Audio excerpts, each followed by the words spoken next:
सुदर्शी नगर एक छोटे से गांव में बंटी नाम का एक बहुत ही मेहनती किसान रहता था।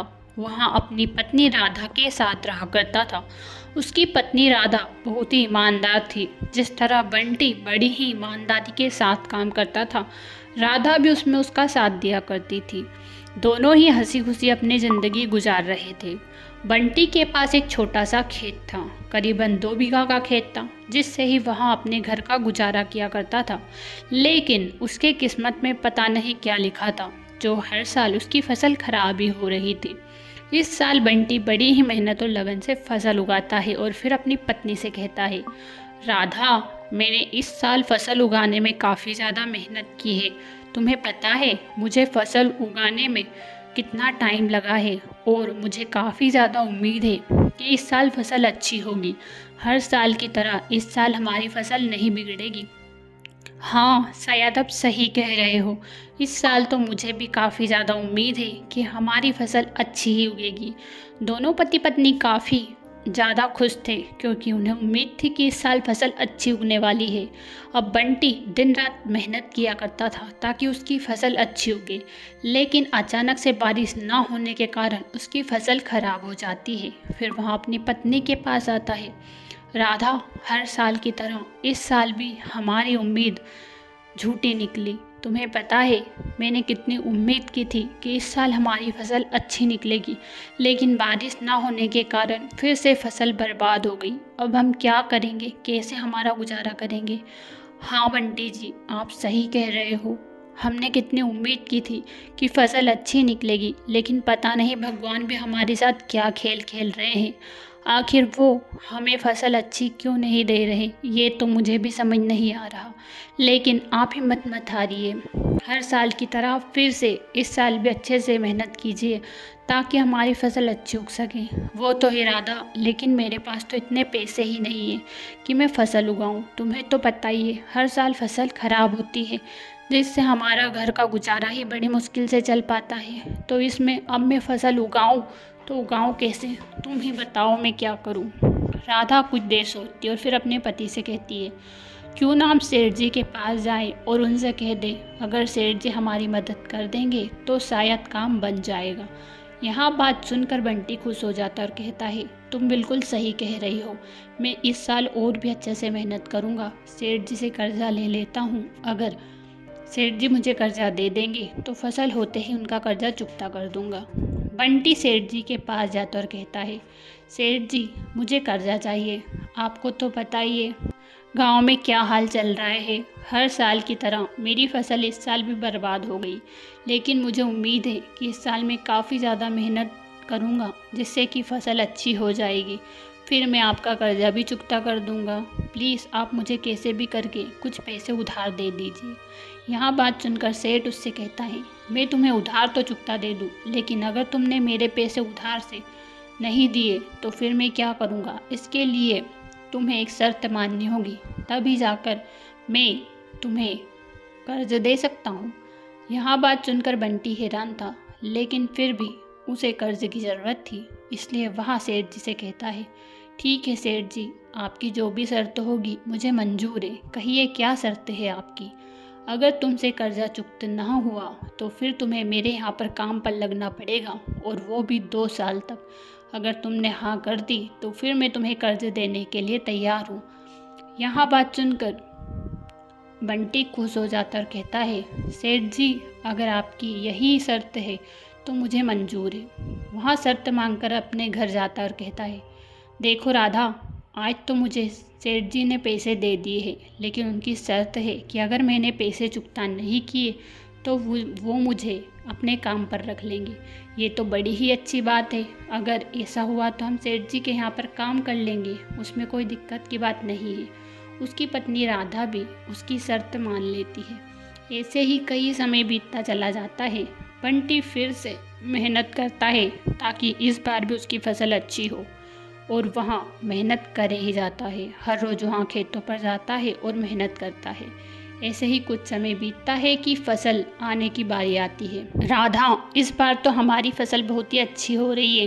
तुम्हें पता है मुझे उम्मीद ही नहीं थी कि इतनी अच्छी फसल होगी, लेकिन इतनी अच्छी फसल हुई है कि तुम्हें क्या बताऊँ। अरे वाह, ये तो बड़ी ही अच्छी बात है। इससे सेठ जी का कर्जा भी पड़ जाएगा और हम घर भी बनवा लेंगे। आपको पता है, मैंने सपना देखा है कि हमारा एक बड़ा सा घर होगा। हाँ हाँ, तुम सही सपने देख रहे हो। ये सपना जल्दी ही पूरा होने वाला है। अच्छा, मैं फसल देख कर आता हूँ। जैसे ही बंटी फसल देखने जाता है तो देखता है कि फसल में कीड़े लग रहे हैं। अरे, ये क्या हो रहा है? फसल को बर्बाद कीड़े कर रहे हैं। ये मेरे साथ क्या हो रहा है? हे भगवान, मैं तो मिट जाऊंगा, बर्बाद हो जाऊंगा। ये आप मेरे साथ क्या कर रहे हो? बेचारा बंटी निराश घर लौटकर अपनी पत्नी से कहता है, हम बर्बाद हो गए राधा। हमारी ज़िंदगी पता नहीं क्या खेल खेल रही है हमारे साथ। सारी फसल में कीड़े लग गए हैं, सारी फसल बर्बाद हो गई है। कितनी उम्मीद थी इस बार हमें। अब सेठ जी का कर्ज मैं कैसे चुकता करूँगा? ये आप क्या कह रहे हो जी? अभी तो आप कह कर गए थे कि फसल बड़ी है, अच्छी हुई है, और अचानक से ऐसा क्या हो गया कि फसल बर्बाद हो गई है? ऐसा कैसे हो सकता है? हाँ, मैं सही कह रहा हूँ राधा। जब मैं खेतों पर गया तो मैंने देखा कि फसल में कीड़े लगे हुए हैं, और वो कीड़े कुछ ही देर में हमारी फसल बर्बाद कर देंगे। आधी फसल बर्बाद कर चुके हैं। अब मुझे कोई रास्ता नज़र ही नहीं आ रहा है। अब मैं क्या करूँगा? अब हमारे पास तो कोई भी रास्ता नहीं बचा। मैं घर कैसे चलाऊंगा? यहाँ पर बंटी परेशान था। जैसे ही सेठ को पता लगता है कि बंटी की फसल खराब हो गई है। अरे, बंटी की फसल तो खराब हो गई है। अब मुझे कैसे भी करके बंटी के पास जाना होगा। वो तो मेरे पास नहीं आएगा। सेठ बंटी के घर जाता और कहता है, बंटी, तुमने कहा था कि तुम मेरा कर्ज चुकता करोगे जब तुम्हारी फसल आ जाएगी, लेकिन तुम्हारी फसल तो बर्बाद हो गई है। अब तुम्हें मेरे यहाँ पर काम पर लगना होगा। जिस तरह तुमने मेरी शर्त मानी थी, शर्त को तो तुम्हें पूरा करना ही होगा। बेचारे बंटी के पास कोई रास्ता भी नहीं था। वहाँ सेठ जी की शर्त मान चुका था, इसलिए वहाँ सेठ जी के यहाँ पर काम करता है। करीबन 2 साल हो जाते हैं। बंटी बड़ी ही मेहनत से सेठ के यहाँ पर काम कर रहा था। आखिरी साल उसे कुछ ही समय बचता है कि सेठ कहता है, अरे बंटी, तुम तो बहुत ही मेहनती और ईमानदार हो। मुझे लगता है कि तुम मेरे यहीं पर काम पर लग जाओ। अगर तुम ऐसा करोगे तो तुम्हें काफ़ी ज़्यादा मुनाफा भी होगा। वैसे भी खेती में क्या रखा है, तुमसे खेती होती भी कहाँ है? नहीं सेठ जी, मेरे पास 2 बीघा ज़मीन है। मैं अपने खेतों पर ही मेहनत करूँगा और मेहनत से काम करूँगा। मैं आपके यहाँ पर अब काम नहीं कर सकता। वो तो मैंने आपकी शर्त मानी थी, इसीलिए मैं आपके यहाँ पर काम पर लग गया था। लेकिन तुम ऐसा नहीं कर सकते। अगर तुम मेरे यहाँ पर काम नहीं करोगे तो मैं तुम्हें इस गांव से निकाल दूंगा। अरे सेठ जी, आप ये क्या कह रहे हो? ये गांव हम सब का है। आप मुझे इस गांव से कैसे निकाल सकते हो? आप ऐसा नहीं कर सकते। और वैसे भी मैंने 2 साल की बोला था कि मैं 2 साल ही आपके यहाँ पर काम करूँगा। अब मैं आपके यहाँ पर काम नहीं कर सकता। यहाँ कहकर बंटी वहाँ से चला जाता और अपनी पत्नी से कहता है, सेठ जी पता नहीं मुझसे क्यों कह रहे थे कि तुम और भी मेरे यहाँ पर काम करो, और उनको नहीं पता क्या मेरे पास 2 बीघा ज़मीन है, उसी में खेती करूँगा और मेरे घर का गुजारा हो जाएगा। सेठ के यहाँ पर काम करने से तो उनका कर्ज ही चुकता करना था। उनका कर्ज चुकता हो गया और फिर से मैं अपने खेतों पर मेहनत करूँगा। आपने बिल्कुल सही किया, क्योंकि सेठ के यहाँ पर काम करने से आपको कुछ ही पैसे मिलते हैं, लेकिन अगर आप खेती करोगे तो आपको ज़्यादा मुनाफा होगा। हम सब्जियाँ लगाएंगे और खेती करेंगे। मैं भी आपका साथ दूंगी। आप चिंता मत करिए, अब हमारे अच्छे दिन शुरू हो गए हैं। लेकिन सेठ को यह बात बहुत ही बुरी लगी थी कि बंटी उसकी बात ना मानकर काम छोड़कर चला गया था। इस बंटी के अंदर कुछ ज़्यादा ही घमंड आ गया है, लेकिन मुझे इसका घमंड उतारना ही होगा, चाहे कुछ भी हो जाए। अब क्या था, सेठ बंटी पर झूठा आरोप लगा देता है कि बंटी चोर है, उसने उसके यहाँ से काफ़ी ज़्यादा पैसे चुराए हैं। वहाँ सारी बातें गांव वालों से कह देता है और सिखा देता है कि बंटी को गांव से निकाल देना चाहिए। यहाँ बात सुनकर गांव वाले बंटी पर भड़क जाते हैं। उसके बाहर खड़े खड़े सब यही कहते हैं, बंटी, तुम्हें इस गांव से निकलना होगा। सेठ जी कह रहे हैं कि तुमने उनके यहाँ पर चोरी की है। तुम एक चोर हो, तुम्हारी खेती अच्छे से नहीं होती तो तुम सबके यहाँ पर चोरी कर सकते हो। तुम हमारे गांव के लिए गलत साबित हो सकते हो। हम तुम्हें इस गांव में नहीं रख सकते। बंटी को सारे गांव वाले गांव से बाहर निकाल देते हैं। बंटी और उसकी पत्नी राधा दोनों ही गांव से बेदखल होकर जंगल में आ जाते हैं। अब हम क्या करेंगे जी? ये हमारे साथ भगवान कैसा अन्याय कर रहा है, कैसा खेल खेल रहा है। पहले तो हमारी किस्मत में उन्होंने कुछ भी नहीं दिया और ऊपर से ये भी दिन दिखाना ज़रूरी था उनको। हाँ राधा, पता नहीं भगवान ऐसा क्यों कर रहे हैं। हम तो हमेशा ईमानदारी से काम करते हैं, लेकिन कहते हैं ना, ईमानदारी कभी नहीं छोड़नी चाहिए। इसलिए मैं अपनी ईमानदारी पर अडिग रहूँगा, चाहे कुछ भी क्यों ना हो जाए। हम आगे चलकर मेहनत करेंगे, कोई ना कोई गांव ज़रूर मिलेगा, हम उसी गांव में अपना गुजारा बचारा कर लेंगे। तुम मेरे साथ चलो। राधा और उसका पति दोनों ही गांव छोड़कर दूसरे गांव में चले जाते हैं। दूसरे गांव में वहाँ मेहनत मजदूरी करने लगते हैं, जिससे उनके घर का गुजारा काफ़ी अच्छे से चल रहा था। तभी उन्हें एक जंगल में एक बुढ़िया नजर आती है। बुढ़िया को देखकर बंटी उसके पास जाता और कहता है, माँ जी, आप इस जंगल में क्या कर रहे हो? ये जंगल बहुत ही खतरनाक है, आपके लिए घातक साबित हो सकता है। यहाँ कई तरह के जानवर हैं, आप इस जंगल में क्यों घूम रही हो? बेटा, मेरा तो यही जंगल है, मैं कई दिनों से इस जंगल में ही रहती हूँ। मेरा कोई अपना है ही नहीं जो मेरे साथ रहे, इसीलिए मैं इस जंगल में ही गुजारा बसारा करती हूँ। पास में ही मेरी एक झोपड़ी है, तुम चाहो तो मेरे यहाँ पर रह सकते हो। माँ जी, हम तो पास के ही गांव में रहते हैं, लेकिन यहाँ पर मेहनत मजदूरी करते हैं, इसीलिए जंगल में आना जाना लगा रहता है। कभी काम पड़ेगा तो मैं आपकी झोपड़ी में ज़रूर आऊँगा। ऐसे ही कुछ समय बीतता है कि एक दिन फिर से बंटी को उसी झोपड़ी की तरफ काम पड़ता है। अरे, ये तो उसी अम्मा की झोपड़ी दिखाई पड़ती है, क्यों ना मैं अम्मा से मिल लूँ। जैसे ही बंटी झोपड़ी के अंदर जाता है तो देखता है कि बुजुर्ग औरत कहीं पर भी नहीं है। वो झोपड़ी में काफ़ी ज़्यादा हीरे जवाहरात रखे हुए थे, जिसे देखकर बंटी हैरान था। अरे, पता नहीं बुजुर्ग अम्मा कहाँ गई है, उनके इतने हीरे जवाहरात, ये कोई चोर ना ले जाए। मुझे बुजुर्ग अम्मा को पता नहीं होगा, कहीं कोई चोर उनके सामान ले गया, मुझे पहले उनकी रखवाली करनी होगी। तभी झोपड़ी से आवाज़ आती है, बंटी, तू जिस बुजुर्ग औरत को ढूंढ रहा है, तूने अपनी ज़िंदगी में कई दुख दर्द उठाए हैं। पहले तुझे गांव में खेतों पर कुछ नहीं मिला, हर साल मेहनत करता था लेकिन फसल बर्बाद हो जाती थी। फिर तूने सेठ के यहाँ पर काम किया, लेकिन सेठ ने भी तुझे धोखा दिया। फिर गांव वालों ने तुझे धोखा दिया, हर समय तुझे धोखा ही धोखा मिला। लेकिन मैं तेरी किस्मत हूँ, तेरी किस्मत अब चमक गई है। ये हीरे जवाहरात सिर्फ तेरे लिए है, क्योंकि तू अपनी ईमानदारी पर अडिग रहा, तूने ईमानदारी नहीं छोड़ी। इस जगह कोई और होता तो शायद बेईमान बन जाता, लेकिन तू कभी बेईमान नहीं बना। तूने हमेशा अपनी ईमानदारी से ही कमाया है, इसलिए ये हीरे जवाहरात सिर्फ तेरे हैं। तू जा, अपनी पत्नी को दे, घर बनवा, जो भी चाहे कर सकता है। यह बात सुनकर बंटी हैरान था और मन ही मन खुश भी था। वहाँ अपनी पत्नी के पास जाकर कहता है, पास के ही जंगल में एक झोपड़ी है जिसमें काफ़ी ज़्यादा हीरे जवाहरात है। वहाँ हीरे जवाहरात हमारे लिए है, हमने ईमानदारी से काम किया, मेहनत की, इसीलिए भगवान शायद हमसे खुश है। उन्होंने इतने हीरे जवाहरात दिए हैं जिससे हम अपनी ज़िंदगी बदल सकते हैं। यहाँ बात सुनकर राधा भी खुश थी। सच में सब्र का फल मीठा होता है। हमने अपनी ईमानदारी और मेहनत और लगन से काम किया, इसी वजह से शायद हम यहाँ दिन देख रहे हैं। उस दिन ही अगर हम निराश हो जाते, जिस दिन हमारी फसल बर्बाद हो रही थी, तो शायद हम ये दिन नहीं देख पाते। लेकिन सच में कहते हैं ना, ईमानदारी हमें कभी नहीं छोड़नी चाहिए। राधा और बंटी दोनों ही बहुत खुश थे। वहाँ हीरे जवाहरात बेचकर एक बड़ा कारोबार शुरू कर लेते हैं और फिर से गरीब लोगों की मदद करने लगते हैं। वहाँ अपनी ईमानदारी कभी नहीं छोड़ते।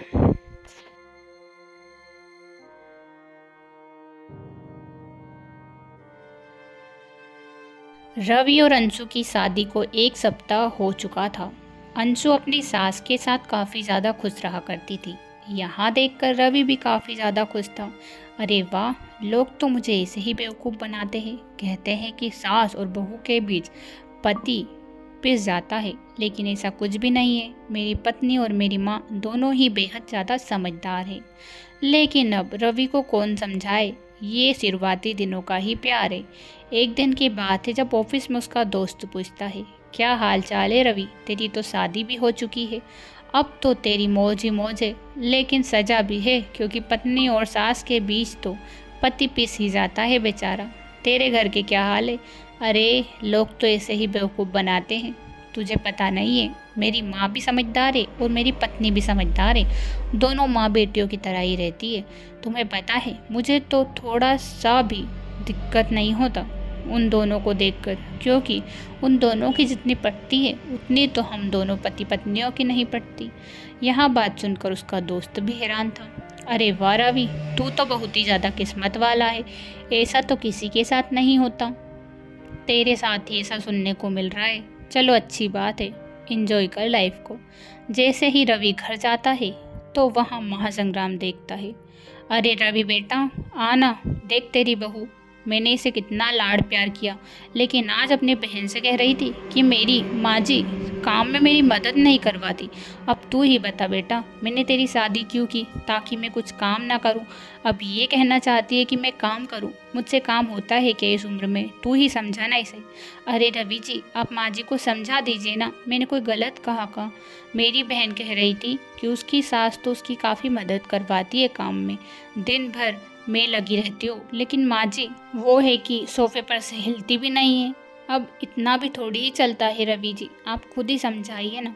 देखना बेटा किस तरह से बात करती है। मैं इसकी सास हूँ, लेकिन मेरी इज्जत तो अब ये करती ही नहीं है।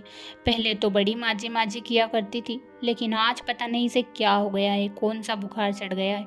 असली रूप दिखा दिया है इसने अपना, यही है इसका असली रूप। असली रूप तो आपने दिखाया माँ जी, आपका असली रूप है। पहले तो आप कहती थी कि मैं तो तुझे बेटी समझती हूँ, लेकिन अब मुझे सब समझ आ गया है कि किस तरह की बेटी समझती हूँ। बेटी नहीं, नौकरानी समझती हूँ, नौकरानी। यहाँ सारी बातें रवि सुन रहा था। रवि उन दोनों से कहता है, तुम दोनों मुझे माफ़ करो, मैं तो अपने कमरे में जा रहा हूँ। रवि अपने कमरे में जाता है और दोनों आपस में झगड़ती रहती है। अब रवि के साथ हर रोज़ यही होने लगा। जब भी रवि ऑफिस से आता था तो नई खिचड़ी घर में पक ही रही होती थी, जिसमें रवि बेचारा बीच में घुटता ही चला जा रहा था। रवि, हे भगवान, मैंने इनकी क्या तारीफ कर दी। सच में इनकी तारीफ ही नहीं करनी थी। दोस्त लोग बिल्कुल सही कहते हैं, शादी होने के बाद पति बेचारा बीच में ही पिसता रहता है। अब मैं किसकी साइड लूँ? अगर माँ की साइड लूँगा तो पत्नी नाराज़ हो जाएगी, अगर पत्नी की साइड लूँगा तो माँ नाराज़ हो जाएगी। अब मैं क्या करूँ? मुझे तो कोई रास्ता ही नहीं समझ आ रहा। रवि बेचारा कुछ समझ ही नहीं पाता कि वह करे तो आखिर करे क्या। दोनों सास बहुएं रोज ही झगड़ती है और रोज ही महायुद्ध चलता है, लेकिन रवि दोनों के बीच में कुछ नहीं बोलता। एक दिन की बात है जब रवि परेशान ऑफिस में जाता है। अरे रवि, तू तो कह रहा था कि तू अपनी शादी से बहुत ही खुश है, लेकिन यहाँ तो तेरी शक्ल साफ दिखाई दे रही है कि तू कितना खुश है। क्या हो गया? कुछ दिक्कत है क्या तुझे? हाँ, अब तुझे क्या ही बताऊँ। मैं जब घर जाता हूँ ना तो मेरे घर पर हर रोज़ महायुद्ध महासंग्राम चलता ही रहता है। अब इस महासंग्राम को मैं ख़त्म कैसे करूँ, मुझे ये समझ नहीं आता, क्योंकि मैं दोनों के बीच में नहीं बोल सकता, ना ही किसी एक की साइड ले सकता हूँ। हाँ, ये बात तो तू सही कह रहा है, मेरे साथ भी पहले यही होता था, लेकिन जब से मैंने यहाँ चीज़ आजमाई है ना, तू विश्वास नहीं करेगा कि मेरे साथ ऐसा चमत्कार हुआ है ना कि मैं दोनों के साथ खुश हूँ और दोनों मुझसे बुरी भी नहीं रहती। अरे क्या बात कर रहा है? अरे ऐसा कौन सा आइडिया है, तू मुझे भी तो बता। अच्छा, मैं तुझे बताता हूँ। दोस्त रवि को सारी बातें बता देता है। रवि खुशी के मारे, अरे वाह, तेरा आइडिया तो काम करने ही वाला है। मुझे यकीन है कि यह आइडिया ज़रूर काम करेगा। रवि घर जाता है, फिर से महासंग्राम देखने को मिलता है। देखना बेटा, तेरी बहू, अब इसे समझा ले, वरना है ना किसी दिन मैं इसे घर से बाहर निकाल दूंगी। तुझे समझ आ रहा है या नहीं?